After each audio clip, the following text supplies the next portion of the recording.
Perkenalkan, kami calon guru penggerak angkatan 11 dari Kabupaten Pemalang, Provinsi Jawa Tengah. Dan saya Lisa Nevianti dari SDN Gunung Batu. Saya Fariha Irma Yunita dari SD Negeri 3 Cikasur. Saya Kristian dari SMP Negeri 2 Moga. Kami di sini akan melaksanakan demonstrasi kontekstual modul 2.3 coaching untuk supervisi akademik yang terdiri dari pengamat, coach, dan coaching. Selamat menyaksikan.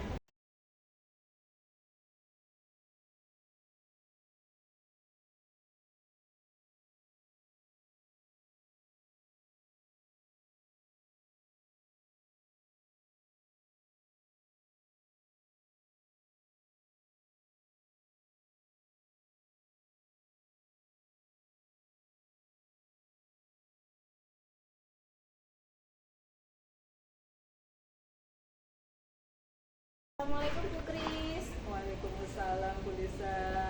Bagaimana kabarnya Bu Kris? Alhamdulillah baik Ibu. Alhamdulillah ya Bu ya, luar biasa.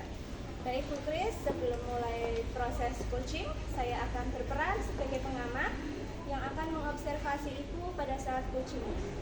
Sebelumnya, ada beberapa hal yang ingin saya sampaikan terkait rubrik penilaian dalam observasi nanti Ibu, agar Ibu nantinya bisa memahaminya, dan yang saya harapkan Ibu sudah memiliki prinsip coach nanti, yaitu kemitraan, proses kreatif, kemudian memaksimalkan potensi.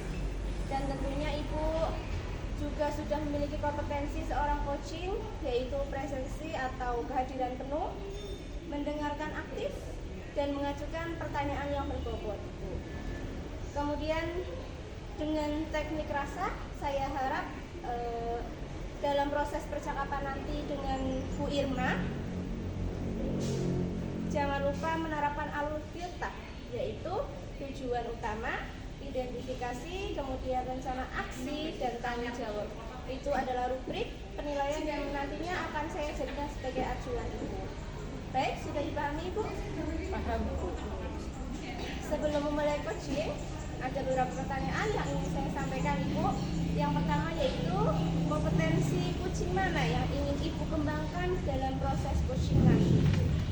Baik Ibu ya. Kompetensi coaching yang akan saya kembangkan adalah mendengarkan aktif ya, dan mengajukan pertanyaan berbobot dengan menggunakan teknik rasa ini. Baik, itu luar biasa sekali ya Ibu ya. Coaching yang ingin dikembangkan adalah mendengarkan aktif dan mengajukan pertanyaan yang berbobot ya. Baik, Bu Kris. Untuk yang kedua yaitu kompetensi bagian mana yang secara spesifik ingin Ibu kembangkan dalam coaching nanti Ibu? Baik, yang ingin saya kembangkan secara spesifik yaitu kompetensi mendengarkan aktif agar saya bisa menggali potensi kunci. Beliau dapat menemukan solusi yang tepat atas permasalahan yang beliau temui. Memang mendengarkan aktif itu adalah salah satu kunci ya Bu ya, agar bisa menggali hal dari coaching. Baiklah Ibu, selanjutnya mengenai indikator ketercapaian ya Bu ya. Kira-kira tolak ukur yang mana yang ingin indikator ketercapaian Bu Kris tuju dalam coaching nanti? Oke. Baik Ibu, untuk indikator ketercapaian yang ingin saya tuju adalah saya akan menerapkan alur delta secara runtut, dan saya akan menggali ide-ide dari coaching sendiri agar beliau dapat menemukan solusi dari permasalahan yang beliau temui Ibu. Baik Bu Kris, semoga dari indikator yang Ibu sampaikan terkait prosesnya yang meliputi alur tirta, kemudian ide-ide dari coach dapat tergali dengan maksimal ya Bu ya. Hanya itu Bu Kris yang ingin saya tanyakan. Setelah ini Ibu silahkan memulai percakapan dengan coach. Semoga proses berjalan dengan lancar dengan indikator ketercapaian Ibu yang sudah direncanakan. Baik Ibu, sudah siap? Siap Ibu. Assalamualaikum Bu Kris, bagaimana kabarnya? Waalaikumsalam Bu Irma, alhamdulillah sehat. Bagaimana kabar Bu Irma hari ini? Alhamdulillah saya juga baik Bu. Ada apa ini Bu Irma? Sepertinya ada hal penting yang mau diobrolkan. Iya nih, mohon maaf ya Bu Kris, hari ini sedang sibuk nggak ya Bu? Kebetulan enggak Bu. Hari ini sedang santai. Memang apa ya Bu? Baik Bu, maaf ya Bu Kris, saya mau ngobrol sebentar, sekitar 10 sampai 15 menitan lah. Saya sedang bingung nih, mungkin dengan ngobrol dengan Bu Kris ada sesuatu yang bisa saya dapatkan. Oke. Baik Bu, ya. Apa tujuan dari obrolan kita ya Bu hari ini ya Bu? Kira-kira apa tujuannya? Jadi dari obrolan ini saya ingin mendapatkan ide atau solusi, saran dan masukan mengenai permasalahan di kelas 5 saya Bu Kris. Oh, ingin mendapatkan solusi ya dari permasalahannya itu. Masalahnya apa ya Bu? Iya betul Bu, saya mau cerita nih, untuk kelas 5 tahun ini berbeda dari tahun sebelumnya. Entah mengapa mereka seolah-olah tidak ada rasa kebersamaan. Jangankan antara laki-laki dan perempuan, antara anak perempuan saja masih terlihat ada yang pemisah, jarak pemisah antara mereka kayak gitu. Saat pembelajaran, metode diskusi atau kegiatan di luar terkesan nggak mau bareng Bu. Saya jadi bingung ini. Oh, jadi Bu Irma merasa bingung ya dengan keadaan murid belum ada rasa kebersamaan atau kerjasama kelompok di dalam kegiatan pembelajaran. Iya betul Bu Kris. Oh iya, tadi kan Bu Irma mengatakan murid-murid belum bisa bekerjasama saat pembelajaran. Menurut Bu Irma nih, idealnya murid-murid di kelas itu bagaimana ya Bu? Ya, mereka dapat melaksanakan pembelajaran, terutama tugas berkelompok secara aktif bersama-sama atau berkolaborasi agar dapat menyelesaikan tugas dengan baik. Oke, ya. Ngomong-ngomong apa yang sudah Bu Irma lakukan agar murid-murid bisa bekerjasama menyelesaikan tugasnya Bu? Sebenarnya saya memasukkan metode pembelajaran diskusi dalam RPP yang menjadikan anak aktif bersama Bu Kris. Jadi Bu Irma sudah memasukkan metode pembelajaran diskusi. Ini sudah bagus Bu, ya, karena metode yang diterapkan sudah sesuai dengan tujuan. Namun karakter kerjasama atau kolaborasi murid itu belum sepenuhnya muncul ya. Nah, kemudian dari skala 1 sampai 10, di mana posisi Bu Irma sekarang dalam mencapai tujuan? Mungkin posisi saya sekarang masih di skala 5 Bu. Kemudian yang Bu Irma inginkan ada di posisi berapa ini Bu? Pengennya sih paling tidak di posisi 9. Lumayan ya Bu, dari posisi 5 ke 9 gitu ya. Kira-kira selain metode diskusi pasti ada cara lain nih. Kira-kira apa yang cara lain apa yang bisa mencapai tujuan tersebut Bu? Oh iya Bu, mungkin saya harus memotivasi murid sebelum pembelajaran ya. Saat pembelajaran penilaian sikap saya tekankan, dan di akhir kegiatan refleksi saya juga lakukan terkait sikap dan memberi apresiasi murid yang menjaga kebersamaan. Ini gitu. Oh gitu ya.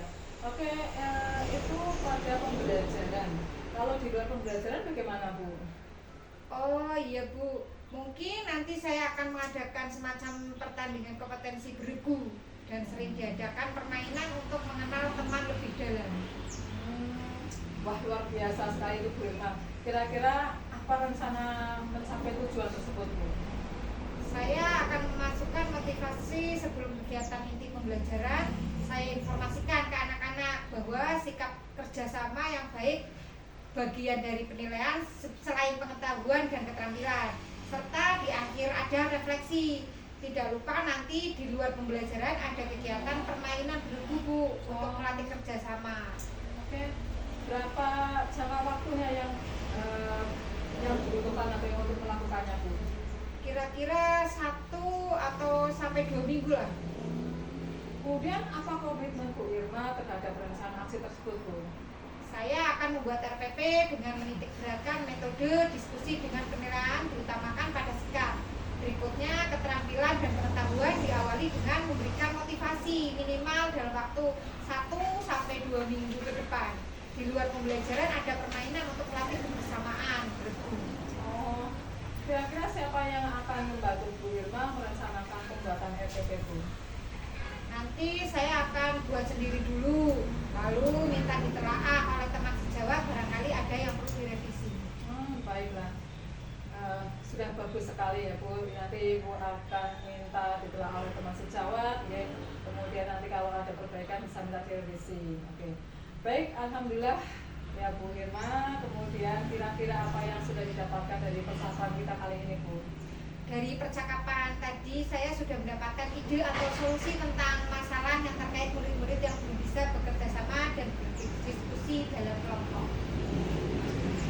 Oke Bu Irma, sudah bisa mendapatkan manfaat dari percakapan ini. Mudah-mudahan rencana Bu Irma akan membuahkan hasil ya Bu ya. Jangan lupa untuk mencatat setiap perkembangan kemajuannya ya Bu ya. Nanti bisa dijadikan refleksi serta contoh teman lainnya Bu. Terima kasih Bu sudah mau meluangkan waktu dengan saya untuk mencari solusi masalah yang saya alami. Sama-sama Bu. Terus Bu Kris. Sama-sama. Tadi sudah saya mengamati proses dari percakapan Bu Kris dengan Bu Irma. Terkait dengan proses coachingnya, saya ada beberapa catatan Ibu. Namun sebelumnya saya akan menanyakan dulu ada beberapa hal. Boleh ya Bu ya? Boleh Bu. Baik. Pertanyaan yang pertama Bu Kris, apa yang sudah Ibu lakukan terhadap coach dan apa yang sudah menjadi indikator ketercapaian dari proses coaching tadi Ibu? Ya, untuk yang Nanti dihitung aja. dilakukan coaching tadi Bu, saya sudah melakukan prinsip coaching, berupa pengenalan, kemudian proses kreatif dan memaksimalkan potensi coaching. Kemudian untuk kompetensi yang sudah saya terapkan tadi, yaitu mendengarkan aktif dan mengajukan pertanyaan tertutup. Ini yang sudah disampaikan oleh tadi sudah sesuai dengan hasil catatan ya. Dalam catatan saya Ibu sudah memberikan sebuah prinsip, sebuah kemitraan. Itu terbukti tadi Ibu sudah mengajak ngobrol, Ibu merasa tidak ada perbedaan ya Bu ya. Sudah melakukan prinsip kreatif, di mana Ibu berusaha mengenali aktivitas dari seorang coach untuk mengeluarkan sebuah solusi untuk terkait masalahnya. Kemudian Ibu juga sudah mengajukan pertanyaan yang berbobot agar memaksimalkan potensi dari seorang coach, dan Ibu juga sudah melaksanakan kompetensi inti sesuai dengan supervisi tadi ya. Mengharapkan mendengarkan aktif dan mengajukan pertanyaan yang berbobot. Dari catatan saya Ibu sudah melakukan rencana Ibu dari proses percakapan tadi. Saya juga sudah mencatat, sudah melakukan percakapan sesuai dengan percakapan Ibu tadi yang sudah mencatat, yaitu dengan alur tirta, dengan tujuan identifikasi masalah, kemudian rencana aksi dan tanggung jawab. Alhamdulillah, secara gambaran Ibu sudah melakukan proses coaching dengan baik Ibu Kris, luar biasa. Nah, ini ada pertanyaan terakhir buat Ibu Kris, yaitu mengenai coach tadi Bu. Pertanyaannya yaitu kompetensi apa yang ingin Ibu kembangkan lagi berdasarkan proses coaching tadi? Ya Ibu, ya. Kompetensi yang ingin saya kembangkan adalah kejujuran penuh Ibu, yang mana mungkin coach tadi merasa ada sedikit unek-unek gitu Bu. Kemudian seharusnya saya menggunakan teknik stop gitu, agar beliau bisa lebih rileks dalam mengungkapkan permasalahan tersebut. Kehadiran penuh ya, kompetensi Ibu akan dikembangkan secara penuh. Baik, saya berdoa semoga potensi yang dapat dikembangkan secara penuh pada diri Ibu itu bisa berjalan dengan baik, dan berharap semoga proses ini bisa menjadi bekal untuk Ibu dan juga ke depan ya. Baik, dapat memberikan proses coaching dengan sesuai dengan harapan yang diterapkan sesuai dengan paradigma coaching ini, terutama dalam penyampaian peran coach. Ibu tetap berpegang teguh pada alur tirta. Alur tirta tetap dilaksanakan terus Ibu. Siap Ibu. Iya, terima kasih ya Bu. Baik Ibu, sama-sama. Saya akhiri. Wassalamualaikum warahmatullahi wabarakatuh. Waalaikumsalam warahmatullahi wabarakatuh.